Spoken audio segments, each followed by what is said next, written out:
In this video, I'll detail how to turn off or disable show notifications on wrist down on Apple Watch Series 9. So if you have an Apple Watch Series 9, either cellular with GPS or cellular only, 41mm or 45mm, this video is going to walk you through how you can easily disable the show notifications on wrist down on your Apple Watch Series 9. So if at the end of this video, you found this video helpful and informative, please don't forget to like and subscribe.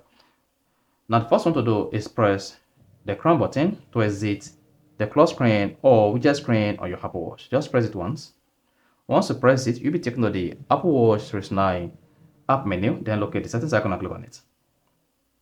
Once you click on that, just scroll down and locate notifications. Tap it. Once you click on notifications, you want to scroll down as well. Keep scrolling until you get to show notifications on wrist down. Click on that. Then you should see all the applications you receive notification when your wrist is down on your Apple Watch Series 9. Now to disable this or turn this off, just go ahead and disable show notifications. Then once that is done, this is going to disable or turn off show notifications on wrist down on Apple Watch Series 9. So if you found this video helpful and informative, please don't forget to like and subscribe.